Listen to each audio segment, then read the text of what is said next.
Hi, I'm Nick Weir, and I'm on a tour of England meeting people whose lives are completely consumed and dominated by the cars and machines they love.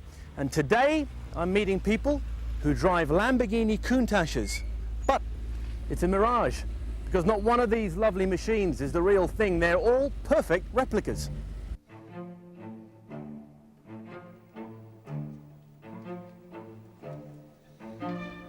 To find out more about Mirages, who better to ask than the company spokesman? The company started off initially with the objective was to build replicas for those of the people who couldn't afford the real thing. And from there, kits were sold pretty rough. They weren't really fully developed. Couldn't call them really reliable or easy to build, but they did sell because there is a good following for these cars. How long ago was that? How long has the company been operating? Somewhere in the region of between 9 and 11 years perhaps. We've since in the past couple of years developed the body still further so it replicates more accurately the original, and things like engine and drivetrain modifications have been done, gear selection has been worked on and engineered. So how do you actually get the moulds to make the pieces?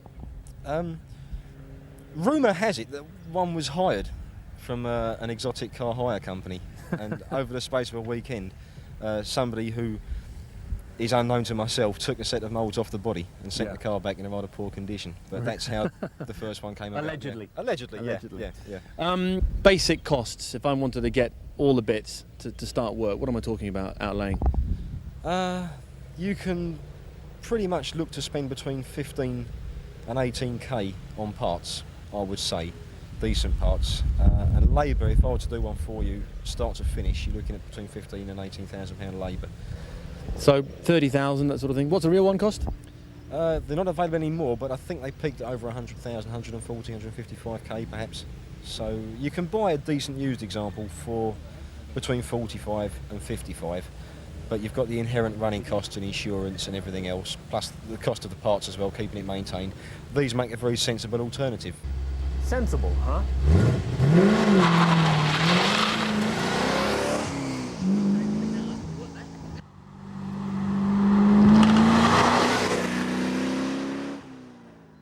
Right, now, this car, they're all special, but this car is very special, and the owner is John. John, can you just come in here for a second? And now the reason, first of all, you're a very proud man, because you just finished it, haven't you? Yes, just finished it. But how long has it been completed?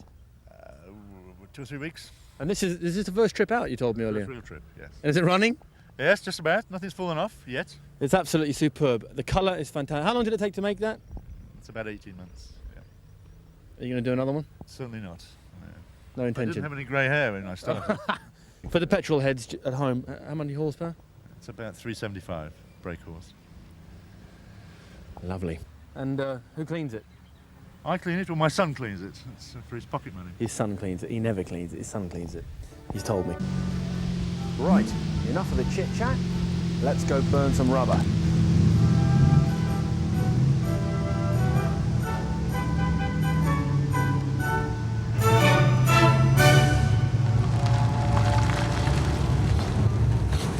Of course, the rivet counters out there amongst you will definitely notice the difference between the rumble of a V8 and the original howl of the V12.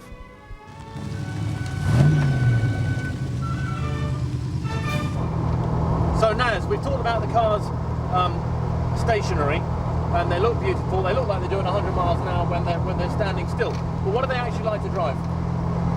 Well, to drive, I mean, it all depends on the type of engines you put in there, really. But this has got so much power, it's just like the real thing.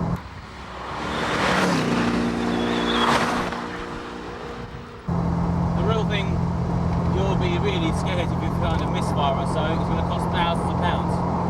An engine like this one here, it's cost us about £6,000 to produce. Everything's relatively cheap on it, but the performance figure is so high.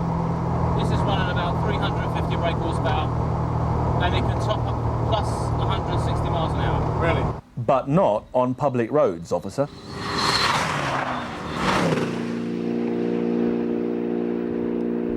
I have to say the environment inside the cockpit is quite luxurious. I mean, it does actually feel like a supercar.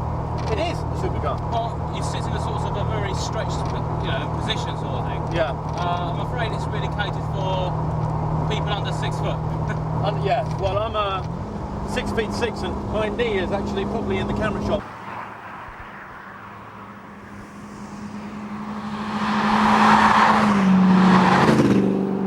Like the original, they're fast, flash, furious, fun, but frightfully uncomfortable. Well, that's the Lamborghini Countach Mirage. A faithful reproduction, a replica, not a kit. They're beautifully put together. The drivers are all nice people. They spend hours working on them. It's relaxing. But you know what, fellas? My Ford is a sport edition. I'm going to race you. See ya.